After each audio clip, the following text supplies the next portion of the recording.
केशव भूमि news. Palghar जिले के मनोर में प्रधानमंत्री धरती आबा जनजातीय ग्राम उत्कर्ष अभियान का शुभारंभ करने के बाद सीएम देवेंद्र फडणवीस ने कहा कि अब हर जनजातीय गांव, हर जनजातीय व्यक्ति तक सरकारी योजनाएं पहुंचेंगी। आदिवासियों के जीवन में बदलाव लाने के लिए शुरू की गई धरती आबा योजना की शुरुआत पालघर जिले से की जा रही है और प्रधानमंत्री मोदी ने इस योजना के लिए 80,000 करोड़ रुपए मुहैया कराए हैं। धरती आबा जनजातीय ग्राम उत्कर्ष अभियान के तहत जनजातीय वर्ग के सामाजिक आर्थिक उत्थान एवं जनचेतना के लिए 16 जून से 30 जून तक शिविरों का आयोजन किया जाएगा। यह योजना राज्य के 32 जिलों में लागू की जाएगी। धरती आबा जनजातीय ग्राम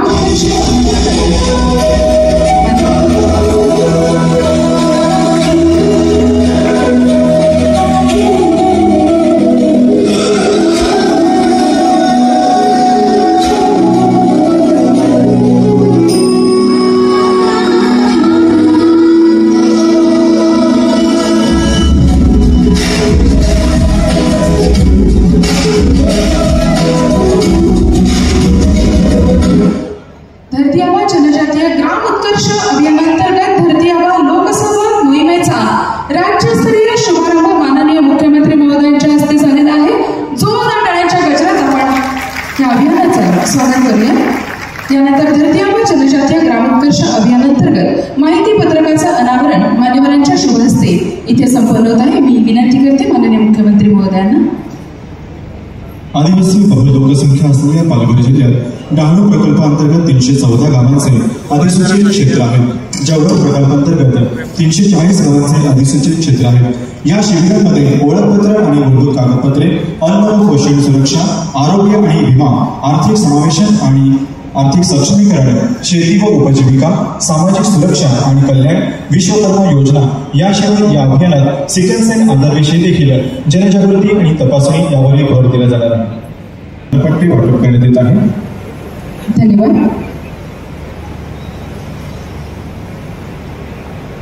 यानंतर मान्यवरांना वनपट्टी वाटप करण्यात येत आहे। लाभार्थी आहेत श्री विलास काशीनाथ कुंभारे बराणपूर, श्री विनोद जाना तांबडा वरणपूर तालुका पालघर, श्री जनू कान्हा पालवा नाणेवली पालघर, श्रीमती तुलसी रमेश शिंगा सातुडी तालुका वसई, श्री दशरथ हिराजी परेड राजावली वसई, श्री दयानंद रामचंद्र हरवटे धानिव तालुका वसई। प्रातिनिधिक स्वरूपात आदिवासी लाभार्थी बांधवांना या ठिकाणी वनपट्टी वाटप करण्यात येत आहे। धन्यवाद। यानंतर मान्यवरांना मुख्यमंत्री देवेंद्र फडणवीस ने कहा कि धरती आबा अभियान आदिवासियों के जीवन में बदलाव लाने का एक अच्छा अवसर है और इसे पालघर जिले के 654 गांव में लागू किया जाएगा। इसमें सरकार के 17 विभिन्न विभागों की 25 योजनाओं को शामिल किया गया है। यह योजना उन जगहों पर लागू की जाएगी जहां 50% से अधिक आदिवासी आबादी मौजूद है। उन्होंने विश्वास व्यक्त किया धरती आबा अभियान पालघर जिले और महाराष्ट्र के कई गांव में परिवर्तन लाएगा। उन्होंने उपस्थित लोगों को आश्वासन दिया कि वे ट्रामा सेंटर के काम को पूरा करने के लिए धन उपलब्ध कराएंगे, जो धन की कमी के कारण रुका हुआ है। जिला प्रशासन को 15 अगस्त तक वन पट्टे का निर्णय लेने का आदेश भी दिया। इस अवसर पर मुख्यमंत्री देवेंद्र फडणवीस ने और क्या कहा, सुनते हैं। माननीय नामदार श्री देवेंद्रजी फडणवीस साहेब यांना जोरदार टाळ्यांच्या गजरात आपण स्वागत करूयात। महाराष्ट्राचे सन्माननीय मुख्यमंत्री महोदय माननीय नामदार श्री देवेंद्रजी फडणवीस साहेब यांचं।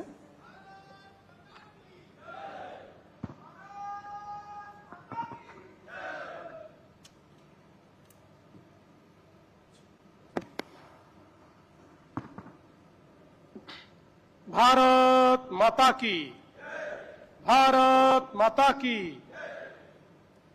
हिंदवी स्वराज्याचे सरसंस्थापक छत्रपती शिवरायांना मानाचा मुजरा करतो। भारतीय राज्यघटनेचे शिल्पकार भारतरत्न डॉक्टर बाबासाहेब आंबेडकर यांना मानवंदना अर्पित करतो आणि ज्यांचा उल्लेख धरती आबा असा केला जातो ते क्रांतीवीर भगवान बिरसा मुंडा यांच्या चरणी देखील या ठिकाणी नतमस्तक होतो। आज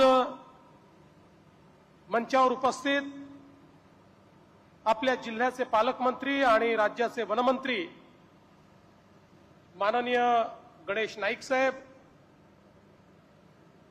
व्हीसी वरनं या कार्यक्रमामध्ये उपस्थित असलेले राज्याचे आदिवासी विकास मंत्री प्राध्यापक अशोक उईके सर, आपले कौशल्य विकास मंत्री मंगल प्रभात लोढाजी,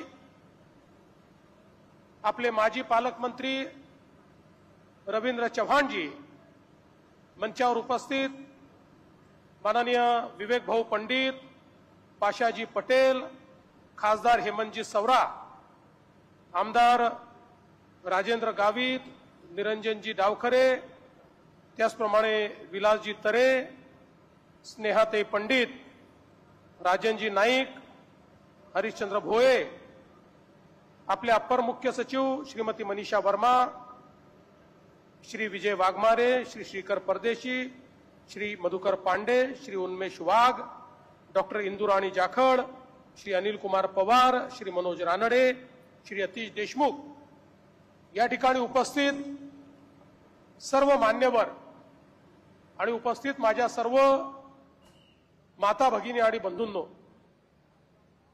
आज अतिशय आनंदाची गोष्ट आहे की आपण देशाचे प्रधानमंत्री माननीय नरेंद्र मोदीजी यांनी संपूर्ण भारतातल्या आदिवासी समाजाच्या जीवनामध्ये मूलभूत परिवर्तन करण्याकरता सुरू केलेली धरती आबा योजना, या योजनेचा शुभारंभ या पालघर जिल्ह्यातनं आपण या ठिकाणी करतो आहोत. आपल्या माननीय प्रधानमंत्र्यांनी एक अशी योजना सुरू केलेली आहे की या 5 वर्षामध्ये भारताच्या कानाकोपऱ्यातला आमचा आदिवासी समाज हा सर्वांगीण दृष्ट्या विकासाच्या मार्गावर जाऊ शकतो आणि जवळपास 80,000 कोटी रुपये या योजनेकरता माननीय प्रधानमंत्री महोदयांनी उपलब्ध करून दिलेले आहेत.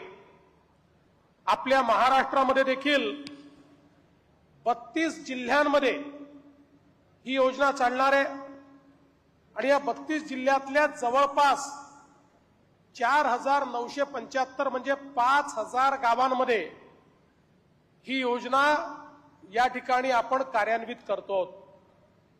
आपण जर पालघर जिल्ह्याचा विचार केला तर पालघर जिल्ह्याच्या 8 तालुक्यांमध्ये साधारण 1,000 गावं आहेत. या 1,000 गावांपैकी 635 गावं म्हणजे 65% गावं पालघर जिल्ह्यातली आता धरती आबा योजनेच्या अंतर्गत या ठिकाणी कव्हर झालेली आहेत.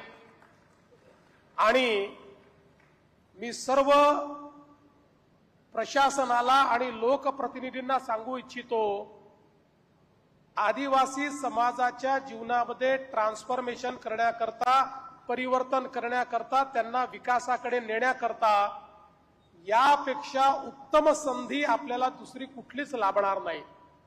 कारण या योजनेमध्ये प्रत्येक या 650 गावांपैकी प्रत्येक गावामध्ये 25 प्रकारच्या योजना राबवायच्या आहेत आणि या योजना सॅच्युरेशन पद्धतीने राबवायच्या आहेत. म्हणजे जी योजना आपल्याला राबवायची आहे ती जर वैयक्तिक लाभाची योजना असेल तर त्या गावातल्या एकूण एक परिवाराला ती, त्या ठिकाणी आदिवासी परिवाराला ती योजना मिळाली पाहिजे. आणि सामूहिक लाभाची असेल तर त्या गावातल्या आदिवासी समाजाला त्याचा सामूहिक लाभ घेता येईल अशा प्रकारे ती राबवायची आहे. त्यामुळे आता आपल्याला ही तक्रार करायला वावच नाही की आमच्याकडे निधीची कमतरता आहे, आमच्याकडे योजनांची कमतरता आहे. 17 वेगवेगळ्या विभागांच्या योजना, अशा 25 योजना या ठिकाणी राबवल्या जात आहेत.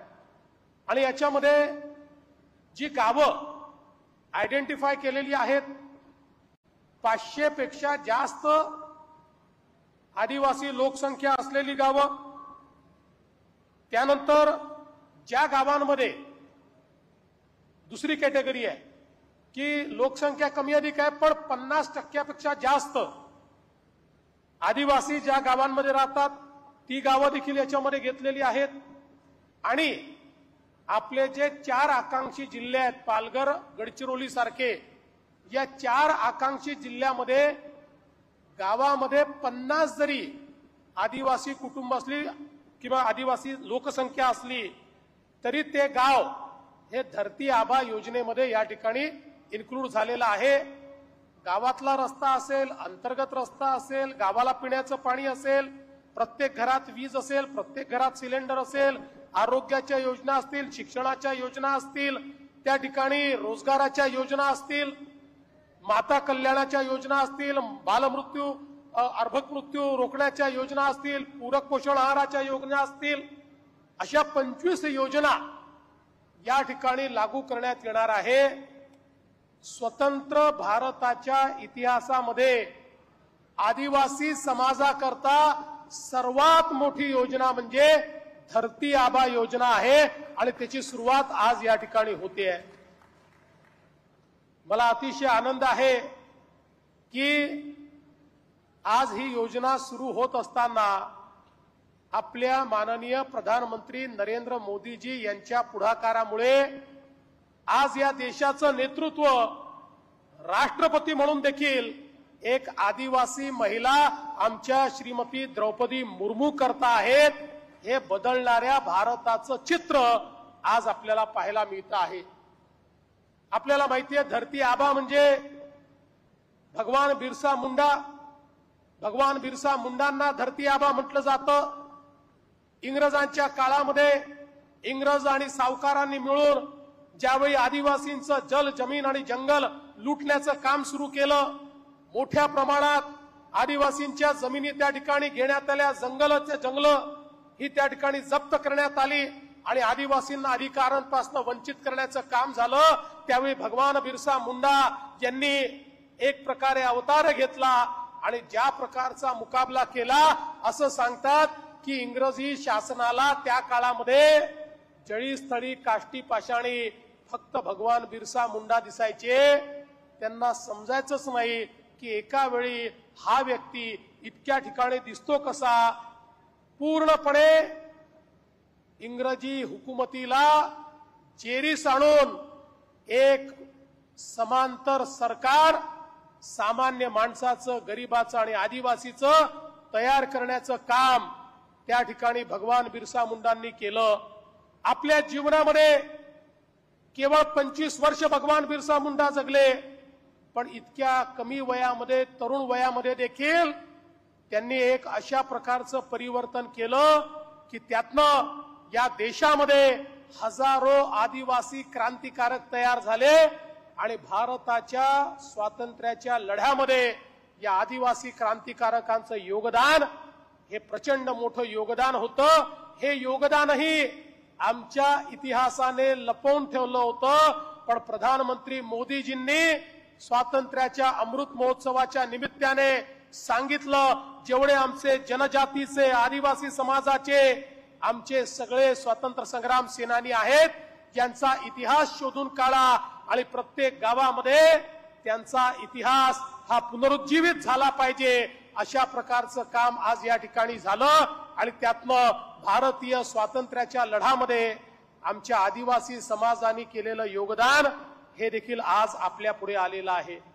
आणि म्हणूनच ही एक अत्यंत महत्वाची अशा प्रकारची योजना आज आपण सुरू करतो आणि मला विश्वास आहे की या योजनेमुळे पालघर जिल्ह्यामध्ये आणि महाराष्ट्रातल्या आदिवासी बहुल गावांमध्ये एक मोठं परिवर्तन या ठिकाणी होईल. आताच गणेश नाईक साहेब असतील, खासदार साहेब असतील, रवी चव्हाण साहेब असतील, मंगलजी असतील, सगळ्यांनी या ठिकाणी सांगितलं कशा प्रकारचं परिवर्तन आज पालघर जिल्ह्यामध्ये आपण करतो. वाढवणचं बंदर जगातल्या पहिल्या 10 बंदरांपैकी असणार आहे. वाढवणच्या बंदरामुळे भारताला एक प्रकारे सागरी शक्ती बनण्याची संधी प्राप्त झाली आहे। जगातलं सगळ्यात मोठं जहाज आज भारतामध्ये येऊ शकत नाही, त्याला दूर डॉकिंग करावं लागतं, तेही पालघरच्या आमच्या वाढवणच्या बंदरावर या ठिकाणी येऊ शकणार आहे। त्यामुळे जागतिक व्यापारामध्ये भारताची भागीदारी मोठ्या प्रमाणात वाढणार आहे आणि एकट्या पालघर जिल्ह्यामध्ये 10 लाख लोकांना रोजगाराची संधी या माध्यमातून प्राप्त होणार आहे। आणि म्हणून आम्ही पहिल्या दिवशीपासून सांगितलं की आमच्या पालघरचा उपयोग हा वसाहतीसारखा आम्ही करू देणार नाही। जर रोजगाराच्या संधी या ठिकाणी तयार होतील तर त्यातला रोजगार हा भूमिपुत्रांना मिळेल, तो रोजगार आमचा आदिवासी समाज, तो रोजगार आमचा मासेमारी करणारा समाज, सगळ्या भूमिपुत्रांकरता या रोजगाराचं सृजन झालं पाहिजे।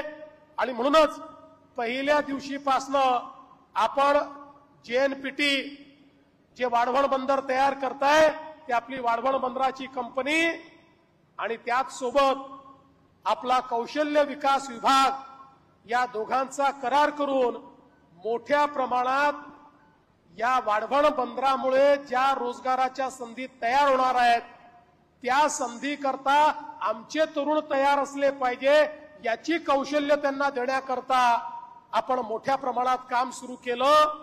केवळ कौशल्य देऊन आपण थांबत नाही, त्यातल्या जसं अनेकांना रोजगार मिळेल तसे त्यातले अनेक लोक हे उद्योजक देखील बनतील आणि त्यांना उद्योग करण्याकरता, व्यवसाय करण्याकरता जो काही निधी आहे, जे काही कर्ज आहे तेही आपण उपलब्ध करून देऊ, अशा प्रकारची योजना आपण हातामध्ये घेतली।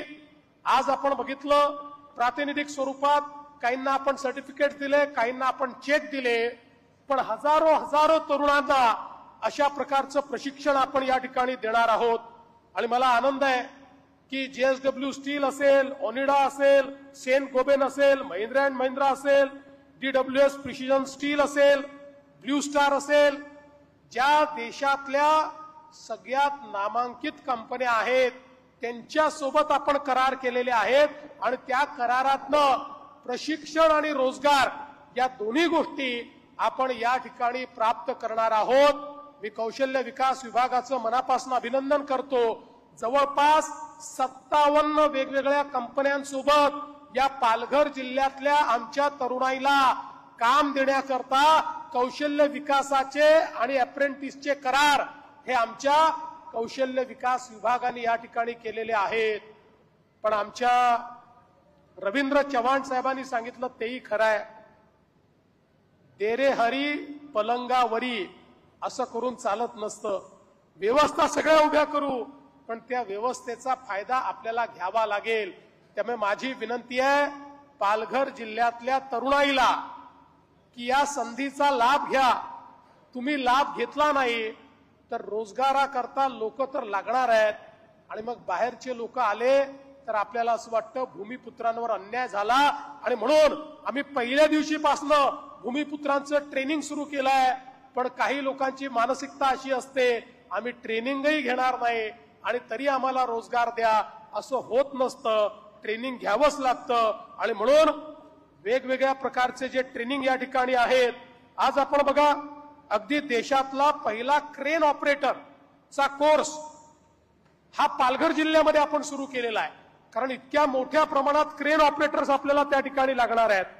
वेगवेगळ्या प्रकारच्या कौशल्यांवर आधारित अशा प्रकारचे हे जे जॉब्स आहेत की जे सामान्यातल्या सामान्य तरुणाला मिळू शकतात, अगदी उच्च शिक्षित असण्याची आवश्यकता नाहीये, सामान्यातल्या सामान्य तरुणाला मिळू शकतात, अशा प्रकारच्या या रोजगाराच्या संधी आहेत। आणि त्यासोबत आज आपण CII सोबत या जिल्ह्यातल्या तरुणांना कृत्रिम बुद्धिमत्तेत म्हणजे आर्टिफिशियल इंटेलिजन्स मध्ये देखील ट्रेनिंग मिळालं पाहिजे याचा करार केलेला आहे।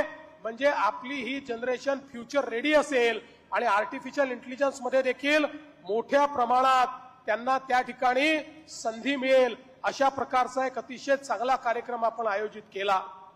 आणि हे सगळं करत असताना आपण मागच्या काळामध्ये मी जेव्हा मुख्यमंत्री होतो त्यावेळी आपण मीरा भाईंदर वसई विरार हे नवीन पोलीस आयुक्तालय तयार केलं आणि या नवीन पोलीस आयुक्तालयाचं सुदृढीकरण आता चाललेलं आहे. 100 दिवसाच्या कार्यक्रमामध्ये या पोलीस आयुक्तालयाने अतिशय उत्तम काम केलं. त्याबद्दल आम्ही त्यांचा सत्कारही केला आणि आज या पोलीस आयुक्तालयाचे 6 वेगवेगळी कार्यालय आपण डीसीपीचं ऑफिस असेल, ट्रॅफिकचं ऑफिस असेल, भरोसा सेल असेल, अशा विविध कार्यालयांचं देखील या ठिकाणी उद्घाटन केलेलं आहे. ट्रॅफिक डिपार्टमेंट करता बॉडी वॉर्न कॅमेरेज आपण त्या ठिकाणी दिलेले आहेत आणि ज्यावेळी सुसज्जित अशा प्रकारचं इन्फ्रास्ट्रक्चर असतं त्यावेळी कायदा आणि सुव्यवस्था राखणं देखील सोपं जातं. शेवटी इतक्या मोठ्या प्रमाणात गुंतवणूक ही पालघर जिल्ह्यामध्ये येते तर त्या गुंतवणुकीकरता कायदा आणि सुव्यवस्था देखील उत्तम असला पाहिजे. या दृष्टीनं ही अत्यंत महत्वाची गोष्ट या ठिकाणी आपण केली आहे. एक अजून मोठं मिशन या पालघर जिल्ह्यामध्ये आपण सुरू करतो, बांबू मिशन. बांबूच्या संदर्भात आमचे पाशा पटेलजी आणि विवेक पंडितजी यांनी गेले 2 महिने सातत्याने जिल्ह्यामध्ये प्रबोधन प्रशिक्षण केलेलं आहे आणि राज्य सरकारच्या माध्यमातून बांबू मिशनच्या अंतर्गत मोठ्या प्रमाणात नरेगाचा निधी उपलब्ध करून दिला आहे. आमचा जो शेतकरी आहे या शेतकऱ्याला विशेषतः भाताचा शेतकरी आहे, आदिवासी शेतकरी आहे, छोटी जमीन असलेला शेतकरी आहे, एक पीक घेणारा शेतकरी आहे, अशा सगळ्या शेतकऱ्यांच्या जीवनामध्ये जर परिवर्तन घडवायचं असेल तर बांबू मिशननं ते परिवर्तन होऊ शकतं.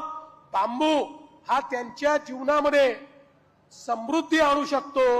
आपण मगाशी व्हिडिओमध्ये बघितलं, एकीकडे बांबूच्या माध्यमातून पर्यावरणाचं संरक्षण तर होणारच आहे पण आमच्या सामान्य शेतकऱ्याच्या जीवनातही समृद्धी आणली जाणार आहे. त्या बांबू मिशनची सुरुवात देखील आज या कार्यक्रमाच्या माध्यमातून आपण केली. या ठिकाणी येण्यापूर्वी मी एका शाळेमध्ये गेलो होतो. आजपासून शाळा सुरू झाल्यात.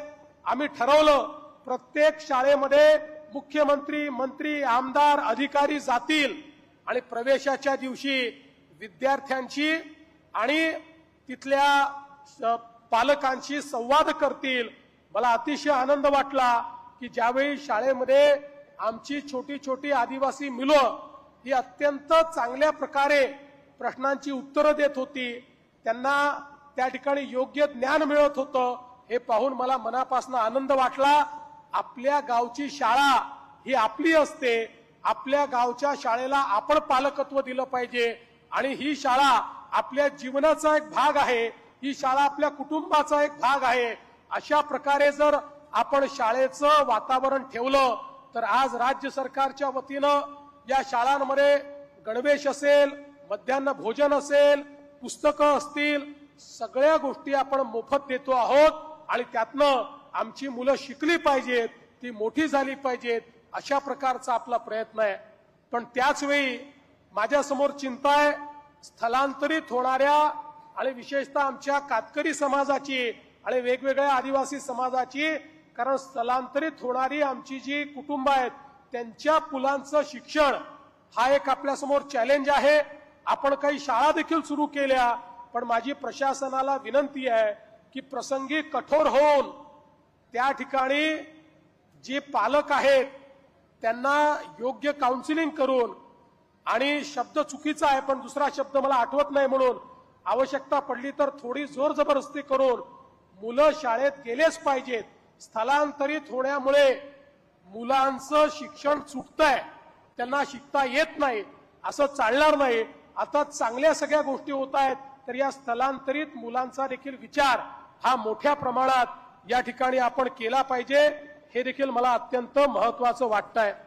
आणि यासोबत खरं म्हणजे आपण या ठिकाणी एका हॉस्पिटलचं उद्घाटन केलेलं आहे पण त्यासोबत 2012 साली जव्हारमध्ये 100 खाटाचं रुग्णालय आपल्याला तयार करायचं होतं. 18 साली ते 200 खाटांचं आपण केलं. अद्यापही त्याची सुरुवात झालेली नाही. त्यामुळे त्याची सुरुवात आता या वर्षी झाली पाहिजे, हा प्रयत्न आपण केला पाहिजे. ट्रॉमा सेंटर जे आपलं आहे त्या ट्रॉमा सेंटरचं थोडंसं काम बाकी आहे, ते काम वेगानं पूर्ण करायचं. मनोहर इथलं ट्रॉमा सेंटर, त्याकरता जी काही आवश्यकता असेल ती सगळी निधीची आवश्यकता मी पूर्ण करून देईल. पण एका निश्चित वेळेमध्ये हे ट्रॉमा सेंटरचं काम तातडीनं पूर्ण झालं पाहिजे. आणि आपल्याला माहिती आहे आता मेडिकल कॉलेज आपण दिलेलं आहे, त्याचं काम, रुग्णालयाचं काम, हे सगळं आपल्याला या ठिकाणी करायचं आहे. शेवटी मधून जेव्हा या ठिकाणी बालमृत्यूच्या, कुपोषणाच्या बातम्या येतात, मला ही गोष्ट माहिती आहे की आज 10 वर्षापूर्वीची स्थिती आणि आजची स्थिती जमीन आसमानाचा फरक आहे. खूप मोठ्या प्रमाणात सुधार झालेला आहे. पण जोपर्यंत बालमृत्यू होत आहेत, जोपर्यंत कुपोषित बालकं आहेत, तोपर्यंत आपलं काम संपू शकत नाही. त्यामुळे आपल्या रोजगाराच्या, पूरक पोषण आहाराच्या, आरोग्याच्या ज्या वेगवेगळ्या इंटरव्हेन्शन्स आहेत, हे इंटरव्हेन्शन्स हे कुठल्याही परिस्थितीमध्ये अधिक तीव्रतेने झाले पाहिजे, ते वेळेत झाले पाहिजेत, जेणेकरून अशा प्रकारच्या बातम्या होणार नाहीत आणि आपल्याला खरोखर एक मोठं परिवर्तन या ठिकाणी करता येईल. आज मला आनंद आहे की आपण वन जमिनीचे पट्टे या ठिकाणी दिले, पण अद्यापही जिल्ह्यामध्ये 7 ते 8 हजार वन जमिनीचे पट्टे हे शिल्लक आहेत. त्यामुळे माझी जिल्हा प्रशासनाला आणि वन प्रशासनाला या ठिकाणी विनंती आहे, किंवा आपण आदेशही समजू शकता की 15 ऑगस्ट पर्यंत हे सगळे वनपट्टे निकाली काढा आणि आमच्या आदिवासी समाजाला हे वन जमिनीचे पट्टे जे आहेत त्यातला कोणीही पात्र या ठिकाणी राहणार नाही, किंवा त्याला त्या ठिकाणी आपण दिलं नाही अशा प्रकारची परिस्थिती असणार नाही, हे आपण सगळ्यांनी बघितलं पाहिजे. आज मला आनंद आहे की वेगवेगळ्या प्रकारची कामांचं आपण उद्घाटन केलेलं आहे आणि त्यातनं या जिल्ह्याला एक परिवर्तनशील जिल्हा म्हणून आमचा प्रयत्न आहे. जसं मी नेहमी सांगतो की गडचिरोली जिल्हा हा शेवटचा जिल्हा, टोकाचा जिल्हा म्हणून आपण संबोधायचो, पण आम्ही हा निर्णय केला की गडचिरोलीला शेवटचा जिल्हा म्हणायचं नाही, गडचिरोलीला महाराष्ट्राचं प्रवेशद्वार म्हणायचं, महाराष्ट्रातला पहिला जिल्हा म्हणायचा. तसंच गुजरातच्या बाजूनी जर आपण आलो तर महाराष्ट्राचं प्रवेशद्वार आपला पालघर जिल्हा आहे आणि म्हणून या जिल्ह्यालाही आपल्याला पहिल्या क्रमांकावर आणायचं आहे. आणि हे करत असताना आपला वसई विरारचा जो भाग आहे, महानगरपालिकेचं जे क्षेत्र आहे, आपला नालासोपाऱ्यासारखा जो भाग आहे, ज्याचं नागरीकरण मोठ्या प्रमाणात झालेला भाग आहे, इथेही मोठ्या प्रमाणात आपल्याला परिवर्तन घडवायचं आहे. त्या दृष्टीनं राज्य सरकार पूर्ण ताकदीनं आपल्या पाठीशी उभं राहील, हा विश्वास या निमित्ताने मी देतो. पुन्हा एकदा आपण सगळे लोक गेले 3 तास या ठिकाणी आहात आणि तरी देखील शांतपणे आपण माझं भाषण ऐकून घेतलं, त्याबद्दल आपल्या सर्वांचे आभार मानतो. धरती आबा योजनेच्या आपल्याला खूप खूप मनापासून शुभेच्छा देतो आणि माझं बोलणं संपवतो. धन्यवाद. जय हिंद, जय महाराष्ट्र. आपल्या बहुमूल्य मार्गदर्शनाबद्दल धन्यवाद साहेब. यानंतर मी विनंती करतो जिल्हा परिषद पालघरचे मुख्य कार्यकारी अधिकारी माननीय श्री मनोजी रानडे यांना आपण उपस्थितांचे तसेच सर्व मान्यवरांचे आभार व्यक्त करावेत. आदरणीय मनोजी रानडे. आज आपल्या जिल्ह्यात शाळा प्रवेशोत्सव, धरती आबा लोकसहभाग मोहिमेचा शुभारंभ, तसेच आश्रमशाळा, पोलीस कार्यालय, सामंजस्य करार इत्यादीसाठी राज्याचे सन्माननीय मुख्यमंत्री नामदार देवेंद्रजी फडणवीस साहेब उपस्थित राहिले. या राज्यस्तरीय मोहिमांचा शुभारंभ आमच्या जिल्ह्यात केला आणि ही संधी दिली त्याबद्दल मी त्यांचे विशेष आभार मानतो आणि जिल्हा प्रशासनाच्या वतीनं आश्वासन देतो की ज्या मोहिमेचा आपण शुभारंभ केलेला आहे त्याची यशस्वी अंमलबजावणी आम्ही करू आणि आरोग्य, शिक्षण यामध्ये ज्या त्रुटी असतील त्याही दूर करून दर्जा उंचावू. PM आवास आणि जनमन योजनेमध्ये जी 72,000 घरं आपल्या जिल्ह्यात पूर्ण होत आहेत ती आम्ही यावर्षी पूर्ण करू. आणि सर, यावर्षी आपण ज्या सूचना दिलेल्या आहेत त्यामध्ये ट्रॉमा सेंटर आणि मोखाडा तालुक्याचं पूर्ण मोखाडा तालुका एकाच योजनेवर कव्हर होतो. त्या योजनेचा शुभारंभ आणि ट्रॉमा सेंटरचा शुभारंभ आपल्या हस्ते लवकरात लवकर करण्यासाठी आम्ही आपल्याला बोलावू. त्यानंतर पालकमंत्री महोदयांनी जे स्वच्छ, सुंदर आणि प्लास्टिक मुक्त पालघरचा निर्धार केलेला आहे तोही साकार करण्यासाठी पूर्ण मेहनत घेऊ.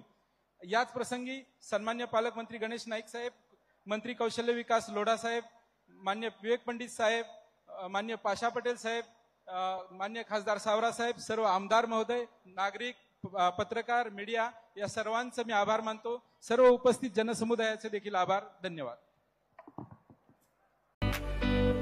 अगर अभी तक आपने हमारे चैनल को सब्सक्राइब नहीं किया है तो अभी सब्सक्राइब करें और बेल आइकन को क्लिक करके हमारी लेटेस्ट खबरों से रहें अपडेट.